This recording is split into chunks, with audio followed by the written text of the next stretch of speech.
Welcome back to the deep dive. Today we are doing something a little different.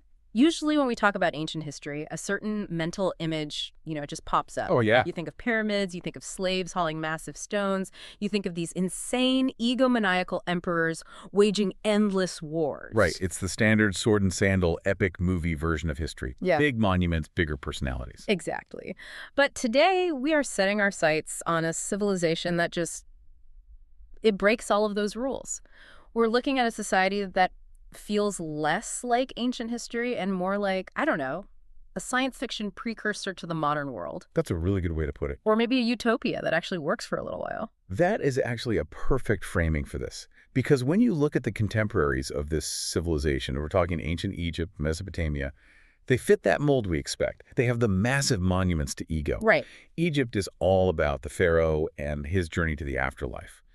Mesopotamia has the towering ziggurats and the priest kings. You look for the king's name carved into a giant rock face. You look for the "I conquered this city" inscriptions. Yeah, and you find them everywhere in those places. They're not shy about it. But today, we are talking about the Indus Valley Civilization, often called the Harappan culture. IVC, yeah. And the deeper you go into the source material, and believe me, we have a huge stack of research here, the more it feels like they were playing a completely different game. A game without kings. Seemingly, yes. Okay, hold on. We're definitely going to have to get into that because that sounds completely impossible to me. But first, let's just orient everyone. If Egypt was about the pharaoh and Mesopotamia was about the temple, the Indus Valley Civilization was about.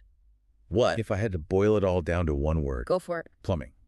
Plumbing. Plumbing and standardization. Okay, I can literally hear people clicking away already. Plumbing and standardization sounds like the most boring deep dive in history.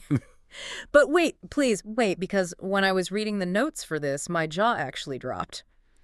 We are talking about a civilization 4,000 years ago that had better urban sanitation than, say, 19th century London. Oh, in many ways, absolutely. Yeah. And better than some parts of the world today, unfortunately. But before we get to the toilets, and trust me, we will get to the toilets, we have to grasp the sheer scale of this place. Because I think people really underestimate just how big the IVC was. I was looking at the map provided in the sources, and it's massive. It completely dwarfs Egypt and Mesopotamia combined at their peak, doesn't it? It does. It's not even close. To give you the geographical scope, we're talking about a cultural footprint that starts way up north in a place called Shordagai, which is in modern-day Afghanistan. Afghanistan, wow. Then it stretches all the way down south to Daimabad in Maharashtra, in India. And you go west to the Pakistan-Iran border and east all the way to Uttar Pradesh. That is a staggering amount of territory. We're talking about over 1 million square kilometers. Exactly. The core areas were spread across what is now Pakistan, and in India, the states of Gujarat, Rajasthan, and Haryana. A vast interconnected world. And here is the paradox, and I really want to push you on this right away. You're telling me they controlled 1 million square kilometers, an area bigger than modern France and Germany put together, and they didn't have a king. How on earth do you organize that many people across that much land without a guy in charge holding a whip? That is the million-dollar question. That is the core paradox of the IVC. In all that territory, across more than 1,000 years of habitation, we have not found a single palace. Not one. Not one. We haven't found a definitive royal burial, packed with gold and sacrificed servants. We haven't found a single grand statue that we can definitively point to and say, that's the guy in charge. But hold on a second. Just because we haven't found a palace yet doesn't mean there wasn't one, right? I mean, archaeology is tricky. Maybe the king was just incredibly modest. Or maybe we're just looking in the wrong places. Absence of evidence isn't evidence of absence, as they say. That is a very valid pushback, and it's something archaeologists argue about constantly. But here's the counterargument. In Egypt or Mesopotamia, the king is inescapable. His presence is everywhere. Right, it's a branding exercise. It is. You can't walk 5 feet without seeing a statue of Ramesses or a seal of Hammurabi. Their power was performative.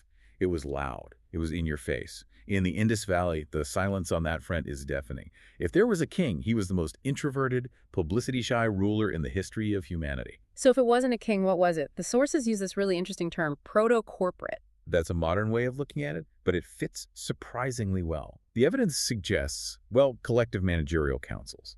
Think of it like a system of powerful guilds or a series of committees. So a government by committee. Possibly. A system where power wasn't about brute force or divine right. It seems to have been about process, about trade, and about accountability. So it was a bureaucracy. A remarkably efficient one, it seems. So, okay. Our mission for this deep dive is to try and figure out how they pulled this off. How did they achieve a level of urban planning and public hygiene that wouldn't be seen again for thousands of years, all without a visible dictator? To understand that, we have to start with the most basic building block of their entire society. And I mean that literally. We have to look at the brick. The humble brick. Okay, segment 1. The engineering marvel. I have to admit, when I saw bricks as the first major point in the outline, I was a little skeptical. A brick is a brick, right? It's a block of baked mud. See, that's what the Egyptians thought. For the most part, they use sun-dried mud bricks. And they work, sure, but they crumble over time, they erode in the rain, and they aren't very uniform. But in the Indus Valley, the brick was a precision instrument. The notes mention a specific ratio, 1.2.4. Yes. And this is so important. The thickness is 1 unit. The width is 2 units. The length is 4 units, 1.2.4. Why does that specific ratio matter so much? I mean, why is 1.2.4 better than, say, a cube, or just whatever size you feel like making? It comes down to really solid structural engineering. If you have a brick that fits that exact ratio, you can bond them in alternating courses. You can lay one layer lengthwise, and the next layer you can lay crosswise over the top of it. Oh, like Legos. It's exactly like Legos. This creates what's called an English bond or a Flemish bond in masonry, and it distributes the weight evenly all the way down through the wall. If you just stack square blocks on top of each other, you get these long vertical seams that are incredibly weak points. They can just split right open. So they basically figured out the optimal math for construction. They did. But here is the real kicker. It wasn't just that they figured it out in one city like Mohenjo-Daro. This exact 1.2.4 ratio is found everywhere. Everywhere. Whether you are in Harappa in the Punjab, or Mohenjo-Daro in Sindh, or way down in Dholavira in Gujarat, hundreds and hundreds of miles apart. The bricks follow this exact same standard. That implies a terrifying level of coordination. You don't get millions upon millions of bricks following the exact same specification across a continent-sized civilization by accident. Precisely. It implies some kind of central authority, or at least a very strict, universally adhered to standard code. And just think about the logistics for a second. These weren't just sun-dried bricks. They were mostly kiln-baked, burnt bricks. Which means they needed fire. A lot of it. Huge amounts of fire. To bake millions of bricks for a single large city like Mohenjo-Daro, you need a massive organized supply of timber. You need a forestry management system. You need a whole supply chain just to keep the kilns running 24/7. So the brick isn't just a brick, it's evidence of a massive industrial and administrative complex. It's the smoking gun of a complex state. And that standardization, that Lego-like quality, allowed them to plan their cities in a way that feels incredibly, almost unnervingly modern. These were not organic cities that just grew out of a little village where a cow path eventually became a street. Right, like so many European cities, London or Boston, where the streets make absolutely no sense because they follow a medieval path. Exactly. The IVC cities were planned from the ground up. They used a grid system. Streets cut at perfect right angles, north, south, east, west. They divided the entire town into perfect rectangular blocks. If you look at a map of the lower town of Mohenjo-Daro, it looks like a section of Midtown Manhattan. And that requires so much discipline. Even today, city planning is a complete nightmare. You're saying they laid the streets out first and then built the houses within that grid. Yes, infrastructure came first. Yeah. And the streets were broad, too. The main streets could be up to 10 meters wide, easily allowing for two-way cart traffic. But the real showstopper, and I know we teased this, is the drainage. The drains. Ah, the drains. The source material is absolutely obsessed with the drains. As well they should be. Yeah. Look, in most ancient cultures, and frankly, in most European cities, right up until the Victorian-era waste management was, well, it was non-existent. You threw your bucket out the window and shouted a warning. Right. You just hoped for the best. Gardy-loo. Right. But in the IVC, nearly every single house, even the modest ones in the lower town, had a dedicated bathing area, often with a paved floor. And that area was connected via a terracotta pipe to a drain in the street. And these weren't just open ditches running with raw sewage. No. And this is the detail that just blows my mind every time. The main channels in the streets were made of those perfect mortar-set bricks, and they were covered. They used loose bricks or carefully fitted limestone slabs to cover the drains. Why loose? So they could get in. Exactly. They built in manholes and access points. They thought about maintenance. They understood that a system like this would need to be cleaned. So they had like municipal sanitation workers. They must have. And it gets even more sophisticated. They had cesspits and sumps, which are basically ancient septic tanks at key junctions. Solid waste would settle at the bottom of these pits so the liquid could flow off. This means someone had to come along periodically and clean out the solids.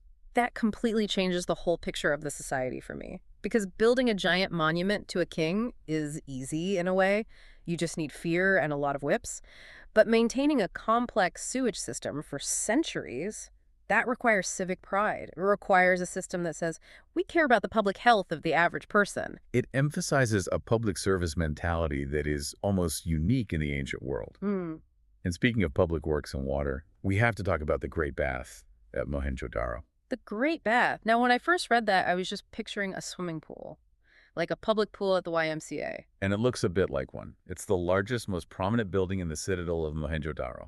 It's this large rectangular tank, about 12 meters by 7 meters, surrounded by a corridor and what look like changing rooms. But the engineering is what makes it so special. How so? They used gypsum mortar in the joints of the bricks, and then on the sides and floor, a thick layer of bitumen, which is natural tar, to make it completely watertight. Bitumen, like asphalt. Exactly. They were waterproofing this massive structure over 4,000 years ago, an incredible feat of hydraulic engineering. And what was it for? Was it just for cooling off on a hot day? The general consensus is that it probably wasn't recreational swimming. It was likely for a special ritual bath, a form of mass ritual purification. Which is such an interesting contrast. In Mesopotamia, the biggest building in the city center is the ziggurat, the temple to the god.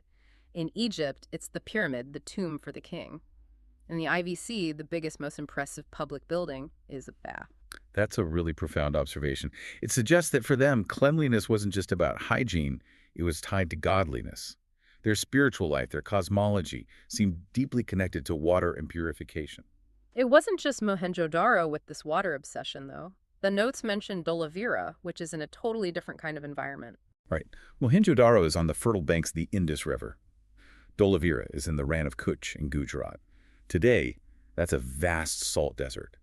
Even back then, it was an incredibly arid region. Water there is gold. So how did they possibly support a major city there? They turned the entire city into a gigantic water catchment machine. They were masters of water harvesting. They built these unique stormwater drainage systems that channeled every drop of seasonal rain into a series of giant reservoirs that were cut into the solid rock. Cut into the rock, so not just brick tanks. No, these were massive engineering projects. And they even had these megalithic stone circles, which is another anomaly. Megalithic. Usually we associate that word with, Stonehenge or sites in Europe. Exactly. Okay. Large stone construction, which is very rare for the IVC because they love their bricks so much. But in Dolavira, they were using stone to build these massive tanks and dam systems. It shows their adaptability. They were masters of resource management. You simply do not build a thriving civilization in a desert without mastering water conservation. Okay, so we have the infrastructure, the bricks, the drains, the city grid. It sounds like a well-oiled machine. But a city needs a pulse. It needs an economy to power it. And that brings us to segment 2. The proto-corporate economy. Because these guys weren't just building drains for themselves, they were trading with the entire known world. They were true globalists. And to really understand their reach, we have to look at a site called Lothal. Lothal seems like the absolute crown jewel of their maritime technology. The source calls it a maritime genius. But looking at the map, it's just a small place in modern-day Gujarat. What made it so special? It had one of the world's earliest known man-made dockyards. But it wasn't just a place to park a boat by the river. It was a sophisticated piece of hydraulic engineering. They fundamentally understood the tides. How so? What was the challenge there? The Gulf of Kambat, where Lothal is located, has very high tidal ranges. The water level goes up and down a lot, several meters. If you just pull a heavy ship up to a simple pier, it gets stranded high and dry in the mud when the tide goes out. Which is bad for business. Terrible for business. So, the Harappans built a massive trapezoidal basin. Think of it as a giant, brick-lined swimming pool connected to the river estuary by a channel. Okay. And here's the genius part. They used a lock gate system at the mouth of the channel. Wait, like the Panama Canal? Yeah. A lock gate. In principle, yes. It's the same basic concept. They would utilize the high tide to float the ships into the basin. Then they would slide a wooden gate closed to trap that water inside. So even when the tide went out in the river, the ships in the basin stayed afloat at a constant water level. That is just unbelievable. We're talking about 4,000 years ago, and they're using controlled hydraulics to manage a logistics hub. It rivals modern port design in its sheer operational intelligence, and they needed that kind of efficiency because they were moving serious volume. We know for a fact they were trading with Mesopotamia, with the Sumerians. And the Sumerians actually wrote about them, right? This isn't just us finding their stuff over there and guessing. No, this isn't guesswork. We have the receipts, literally written in stone. In Mesopotamian cuneiform texts, they refer to a place called Meluha, Meluha. the land of seafarers. And based on the goods they describe coming from Meluha and the location, it is almost universally agreed that this is the Indus Valley. I love that name. Meluha. It sounds so mysterious and powerful. And the text mentioned trading stations in between, right? It wasn't just a straight shot. Correct. It was a very long and dangerous sea journey. They mentioned Dilmun, which is almost certainly modern Bahrain, and Makhan, which is likely the Makran coast of Oman and Pakistan. These were stopovers, middlemen, trading hubs along a vast maritime supply chain. So what were they shipping out of Lothal? What was the Made in Meluha brand known for across the ancient world? Cotton was huge. The IVC was very likely the first civilization to really industrialize cotton production and textiles. Before that, most of the world was wearing wool or linen. Cotton was a game changer. Light, breathable, perfect for the heat in Mesopotamia and the Gulf. Exactly. Yeah. But they also exported high-end luxury goods. Ivory from Indian elephants, carnelian beads, which we'll get to, lapis lazuli from those mines in Afghanistan. And get this, peacocks. Peacocks, you mean live birds on a boat? Yes, there is a reference to the exotic Haja bird in Mesopotamian texts, which many scholars believe is the peacock. Can you just imagine? You're a Sumerian priest in the city of Ur, and suddenly this guy from Meluha unloads a giant, iridescent bluebird with 1,000 eyes on its tail. That's the ultimate flex. My God is great, but I have a bird that looks like a jewel. It's the ultimate status symbol. So they were exporting these incredible luxury and manufactured goods. What were they importing? What did they need? They needed raw materials. They had the factories and the artisans, but they needed the stuff to work with. They imported gold, likely from South India, specifically the Kolar gold fields.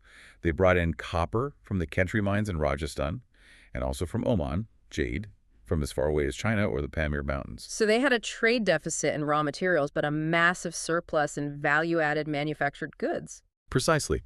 They were a manufacturing powerhouse. And to run a manufacturing powerhouse, especially one trading in precious metals, you need absolutely precise measurements. You can't just trade a lump of gold for a pile of cotton. You have to weigh it. And this brings us back to that obsession with math and standardization, the weights. The chert weights. These little polished stone cubes capture the essence of the Harappan mind better than almost anything else. They're usually made of chert, which is a hard stone. They're perfectly cubical, and they have no markings on them. They look super minimalist. Like something you'd find in an Apple store. Very clean design. Yes, but their genius is their mathematical system. They follow a binary progression in the lower denominations. Walk us through that. Why binary? That sounds so modern. The base unit is about 13.6 grams, and the weights go up in a ratio of 1, 2, 4, 8, 16, 32, and so on, up to 12,800. Computers use binary. That's just strange to hear. It is, but it's also incredibly practical. It's about easy division. If you have a block of cheese, it's very easy and natural to cut it in half, then cut that half in half again, then half again, 1 to 2 to 4 to 8. It's a very intuitive way of dividing things without needing a complex calculator. And the source mentions that the unit of 16 in that series stuck around for a very, very long time. It became deeply embedded in the economic DNA of the Indian subcontinent. Even into modern India, right up until decimalization in 1957, a rupee was divided into 16 annas. Wow. So that's a direct legacy, a 4,000-year-old accounting system? A direct line. It just shows a society that was utterly driven by commerce, by precision, and by standardization. They didn't eyeball it, they weighed it, and they all agreed on what the weights were. It definitely paints this picture of a merchant-driven society. That is the prevailing theory now, yes. The rulers, if you can call them that, weren't warrior kings. They were likely a committee of wealthy merchants or powerful guild leaders. The board of directors of Meluha, Inc., if you will. Let's talk about the manufacturing side a bit more, because you mentioned they were importing raw materials and exporting these finished goods. Chanudaro is mentioned as a specific site for this. Chanudaro is fascinating because it seems to be an almost exclusive factory town. It wasn't really a place for living in luxury. The archaeological evidence shows it was almost entirely devoted to craft production, bead making, shell cutting, seal making, metalworking. It was an industrial park. And the bead technology was pretty high-tech for the Bronze Age, wasn't it? I've seen these long, beautiful red carnelian beads in museums. They look like they were drilled by a laser. And craftsmanship is astounding. It was a complex process involving chemistry and engineering. They were mining carnelian, which is naturally a sort of yellowish or orange stone, and then firing it in special kilns to turn it that deep, rich red color. That requires incredibly precise temperature control. And the drilling. How do they get that tiny, perfect hole all the way through? With specialized stone drills, made of an even harder stone, that they would have painstakingly rotated, probably with a bow drill, to bore a perfectly straight hole through several inches of hard stone without cracking it. That takes immense skill. And the seals. We see these seals everywhere in museum collections, these little stone squares with animals on them. The seals are absolutely crucial. They were typically made of steatite, a soft soapstone that was then fired to harden it. They have these intricate carvings of animals, the so-called unicorn is the most common, but also bulls, rhinos, elephants, and of course the undeciphered script.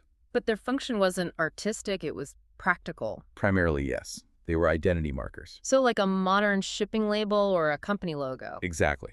Imagine you're a merchant in Harappa sending a bale of cotton to a trading partner in Bahrain.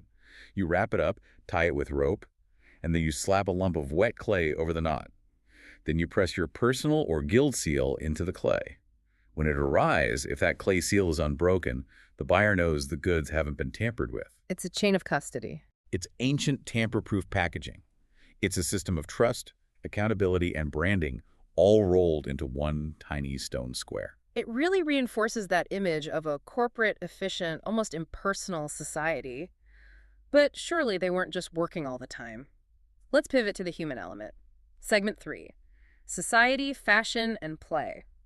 Who were these people? If I were to walk down a street in Mohenjo-daro, what would I actually see? Well, looking at the layout of the cities and the houses themselves, it feels like a predominantly middle-class society, for lack of a better term. That's a very bold claim for the Bronze Age. Usually you have the ultra-rich 1%, the pharaoh and his buddies living in splendor, and then the destitute 99% living in mud huts. Here that gap seems to be much smaller. We already discussed the citadel, the raised western part, and the lower town. Usually a citadel is a walled fortress for the tyrant to protect himself from his own people. But in the IVC, the citadel contained public buildings, the Great Bath, the granaries, maybe a college for priests. So the VIP area was actually for public utilities and administration. It appears so. And while the citadel was walled off, the lower town wasn't a slum, not at all. It was also laid out on that grid. The houses there were solid, multi-room, baked brick structures. Some had 2 stories. Some had as many as 30 rooms. 30 rooms. In the lower town, that's a mansion even by today's standards. Exactly. But even the smaller, more modest houses were well built. They had access to clean water from public wells and, as we said, were connected to the drainage system. The quality of life for the average citizen seems to have been remarkably high. And what about domestic life? What was it like inside one of those houses? Very private. The source notes are clear on this. The houses had no windows facing the main street. All the windows and doors opened onto an internal central courtyard. Oh, I really like that. It would keep the noise and the dust from the street out. The focus was entirely inward. They had these central courtyards that were open to the sky. This was the hub of the home. This is where the cooking, the weaving, where the kids would be playing, all happened in this private, secure space. And speaking of kids playing, this is the part that I think really truly humanizes them, the toys. Oh, it is the most humanizing evidence we have, by far. We find so many toys. But hold on, archaeologists have this reputation for calling anything they don't understand a ritual object, right? Oh, this must be a votive offering to the god of small clay things. How do we know for sure they were tools? That is the classic archaeological joke, and it's often true. But look at the context and the objects themselves. We find miniature carts made of terracotta with little solid wheels that actually turn. We find whistles shaped like birds. We find rattles with little clay balls inside. And we find them in the trash heaps of private houses, often battered and broken. So they were actually played with, they were used. Exactly. You don't toss a sacred idol of a god into the trash because the wheel fell off. You do that with a toy car. And the engineering of some of these toys is just delightful. There are animal figurines, like a bull or a monkey, with a head attached by a string so it bobs up and down when you pull it along. That implies a society that really valued childhood. It does. It suggests empathy and affection. You don't spend time and resources making complex mechanical toys for children if you view them merely as future labor or little adults. It suggests a space for joy. It suggests that amidst all this industrial standardization and trade, there was a vibrant, loving, emotional life. And they wanted to look good, too. The fashion and aesthetics section of the notes was really surprising. They weren't just wearing rough burlap sacks. Oh, far from it. They were quite stylish. From the figurines and statues we have, it looks like men and women wore separate styles of attire. It was likely unstitched cloth, draped in ways similar to a modern dhoti and shawl, which makes perfect sense for the hot climate. And we know they knew cotton and possibly even silk. But the cosmetics, that's what really surprised me. The cosmetics are very advanced. We have found containers with traces of cinnabar, which is a mercury sulfide that gives a bright red color, probably used as a face paint or for the parting of the hair like the Sindor used today. They had what appears to be lipstick, and they definitely used collyrium or coal for eyeliner. Eyeliner seems to be a universal ancient constant, doesn't it? It seems to be. It has a practical purpose, reducing sun glare, but it's also clearly aesthetic. In the jewelry, we found hoards of gold and carnelian beads, and interestingly, we find jewelry in both male and female burials. So everyone was accessorizing. Everyone was accessorizing. And of course, we have that famous little statue, the priest king. I use king in heavy quotes because, as we discussed, we have no idea if he was a king. The guy with the very well-trimmed beard and the headband. That's the one. He has a very neat beard, a fillet or headband, and he's wearing this beautiful shawl draped over one shoulder. And if you look closely at the shawl, it's decorated with these trefoil or three-leafed flower patterns. It shows a sophisticated textile culture. They were doing embroidery or block printing to create these patterns. And what about food? We know they were growing staples like wheat and barley. The staples were definitely wheat, barley, lentils, chickpeas. Yeah. But there are two flavor ingredients that I think really define their culinary legacy: mustard and sesame. The absolute building blocks of flavor in that part of the world. Exactly. If you cook Indian food today, or really a lot of South and East Asian food, you're constantly using mustard seeds, mustard oil, sesame seeds, sesame oil. That entire flavor profile starts right here, 4,000 years ago. And they had a sweet tooth. Is there any evidence for that? We have evidence of date consumption and also rice cultivation in places like Lothal and Rangpur, which was a later development but still part of their world. But the key to their food system wasn't just what they grew, but how they stored it. The granaries. The massive food banks. Essentially, yes. At Harappa, there's a structure with 6 large halls. At Mohenjo-Daro, we have the Great Granary. These were massive brick structures with raised platforms and sophisticated air ducts built into the floor to keep the grain dry and prevent it from rotting. Air ducts. Again, the engineering is just on another level. They understood ventilation and pest control. These granaries were likely used to store tax collections. Farmers paid their taxes in grain, it was stored centrally, and then used for emergency supplies during a famine or to pay public workers in grain rations. Again, very bureaucratic, very organized. But not all is clear. For all we know, there are huge gaping holes in our understanding. Which brings us to the really fun part, the mysteries. Yes. Segment 4, the mysteries. Because for all we know about their plumbing and their trade, we still can't read their mail. The script. It is the absolute holy grail of South Asian archaeology. It's the oldest known script in the subcontinent, written from right to left. But why can't we crack it? We cracked Egyptian hieroglyphics, we cracked Mesopotamian cuneiform. What's the problem here? The problem is twofold. We don't have a Rosetta Stone, and the inscriptions are just too short. We cracked hieroglyphics because of the Rosetta Stone, a big slab of rock with the same text written in Greek, which we could read, and 2 forms of Egyptian. We have no such bilingual text for the IVC. We just have the seals. We just have the seals and some pottery graffiti and tablets, and the inscriptions on them are tiny. The longest continuous text we have is only about 26 signs long. Most are just 5 or 6 signs. Imagine trying to learn the entire English language if the only things you ever had to read were bumper stickers and shipping labels. You'd think fragile was the name of a god or something. Exactly. We don't even know for sure if the symbols represent sounds or ideas or both.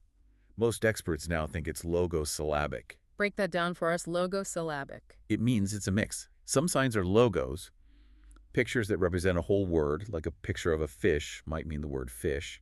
And some signs are syllables, representing a sound, like ba or ka. It's like a rebus puzzle. If you see a picture of a bee and a leaf, it might spell belief. Got it. So we are essentially trying to decode their spreadsheets and their shipping tags, not their epic poetry. That's the sad reality. It was probably used for accounting and property records, which limits what we can ever hope to learn about their beliefs and their stories directly from them. Now let's talk about religion. We mentioned the Great Bath, which was likely ritualistic, but there are no massive temples, no ziggurats. So where did they pray? It seems to have been a religion of nature and of privacy. Worship looks like it happened in the home, at household altars, or out in the open, perhaps in sacred groves. And what were the key figures in their pantheon? The mother goddess is ubiquitous. We find hundreds of these terracotta figurines of a female form, usually with wide hips and elaborate jewelry. There is one really striking image on a seal of a plant growing out of a woman's embryo. Symbolizing the earth as a fertility goddess. Precisely.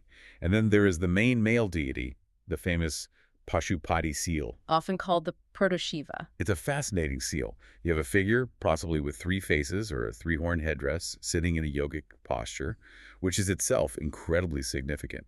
And he is surrounded by animals.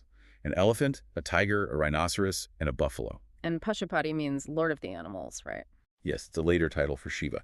And this imagery, the yoga, the association with wild animals, the trident-like horns, has a direct and powerful continuity with the god Shiva in later Hinduism. It suggests that while the cities and the script faded away, the core spiritual culture survived and evolved. We also have evidence of lingam and yoni symbols. Yes, polished stone symbols representing the male and female creative principles. Again, a practice that is very similar to later Shaivism. They also clearly worshipped certain trees. The peepal tree is shown frequently on seals, and they used fire altars, especially at sites like Kalibangan. And amulets. Lots and lots of amulets. People wore them to ward off ghosts and evil spirits. So it was a complex mix of what we might call high-philosophy yoga and nature worship, and practical, everyday superstition. Now, there is one mystery that always seems to cause a stir, especially online. The case of the missing horse. Ah, yes, the horse.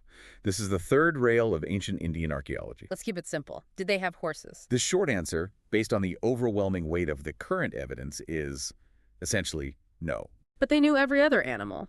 Seals show rhinos, elephants, tigers, bulls. They knew the local South Asian fauna intimately. But the horse is originally a Central Asian animal.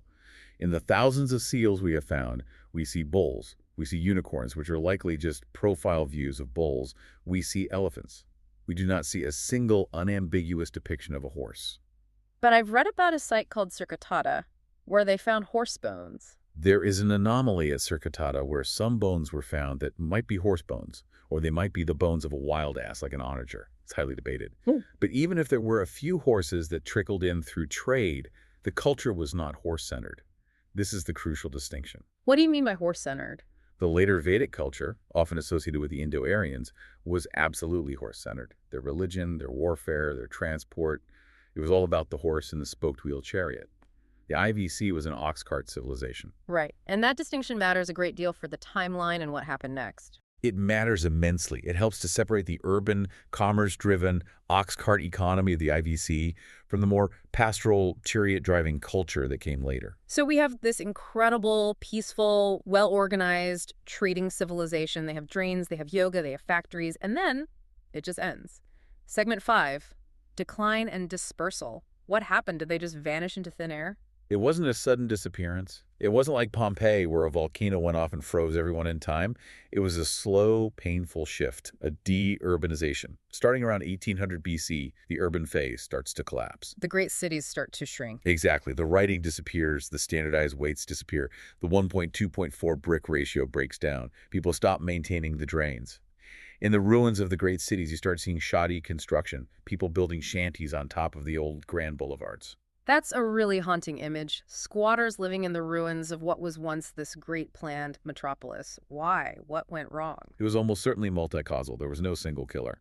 But the biggest culprit that most archaeologists agree on now is climate change. A tale as old as time. It really is. The region was hit by a prolonged period of drought. The monsoon pattern shifted. But perhaps more importantly, the rivers themselves shifted. The Indus Valley Civilization was a river civilization.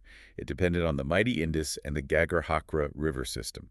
The Ghaggar-Hakra is often identified with the lost Saraswati River from the Vedic texts, right? Correct. And satellite imagery and geological evidence suggest that major tectonic shifts, earthquakes, caused the Yamuna and Sutlej rivers, which used to feed the Gagar-Hakra, to change their course. The Yamuna veered east to join the Ganges, and the Sutlej veered west to join the Indus. So the Gagar-Hakra, this massive river, was basically left high and dry. Its water source was cut off. It just dried out. And without that water, you can't support a huge city like Kalibangan or Rakhigarhi. You can't farm. You have to leave. And what about floods? Weren't they a problem too? Paradoxically, yes. At the same time, some areas were drying up, others were flooding. At Mohenjo-Daro, we see evidence of recurring massive floods. Tectonic activity might have temporarily dammed the Indus downstream, turning the entire city into a vast, muddy lake. We see thick layers of silt where the city was submerged and then painstakingly rebuilt over and over. So they were just fighting this losing battle against nature on all fronts. And then the economy crashed. The international trade with Mesopotamia collapsed around this time as well. Political changes in Sumer and Akkad meant they stopped buying Maluhan goods. So the factories in Mohenjo-Daro and the port at Lothal lost their biggest customers. Now, we do have to mention the Aryan invasion theory. We touched on it a little with the horses. We do. For a long time in the early 20th century, the dominant theory was that waves of warlike invaders from the north, the so-called Aryans, came storming in on chariots and violently destroyed these peaceful cities. The archaeologist Mortimer Wheeler's famous accusation. On circumstantial evidence, Indra stands accused, Indra being the Vedic god of war. Right.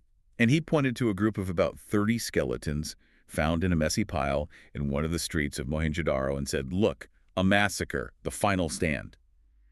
But modern forensic analysis of those skeletons shows they were buried at different times. They weren't all killed in a single violent battle. So the whole violent invasion idea is pretty much out. It is highly controversial and largely considered outdated in its simplistic, violent conquest form. Most modern scholars lean toward a combination of environmental and economic collapse. The cities were already weak and depopulated. People didn't get murdered in their homes. They just got hungry and moved away. So they didn't die out, they migrated. Exactly. This wasn't a demographic collapse. It was a civilizational shift. They migrated. They moved south into Gujarat and Maharashtra.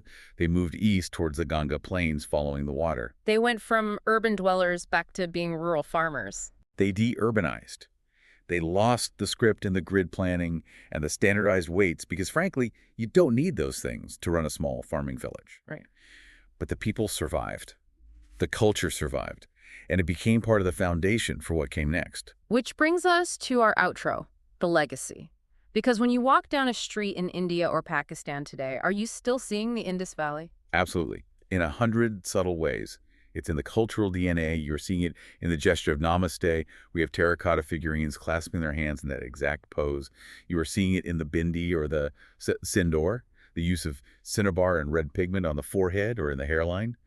You are seeing it in the enduring worship of Shiva and the mother goddess. And the food. Don't forget the food. The mustard and the sesame. And you were seeing it in the currency, at least until recently. That ancient division of 16. It's just amazing to think that a brick ratio or a weight system could echo down through 4 millennia. But the biggest takeaway for me, the most profound legacy, is the model of the society itself. The corporate utopia, as you called it. In a way, yes. The IVC proves that you don't need a tyrant to build a great civilization. They achieved high-tech urban planning, global trade, and what appears to be centuries of peace, without the glorification of war or the deification of a single ruler. They focused on the boring stuff. Drains, bricks, warehouses, weights and measures. And because they focused on that boring stuff, they gave their ordinary citizens a quality of life, sanitation, housing, safety that was arguably better than what the average person had in imperial Rome or medieval London thousands of years later. It really does raise a provocative thought. We tend to judge history by its conquerors, by Alexander, by Caesar, by who won the most wars, by who built the biggest statue to himself. But maybe the real winners, the truly advanced societies, were the ones who figured out how to keep the sewage out of the drinking water for everybody. If you judge a civilization not by its palaces but by its drains, not by its kings but by the quality of life of its common citizens, the Indus Valley might just be the greatest of them all. And a final thought for you to take away from this.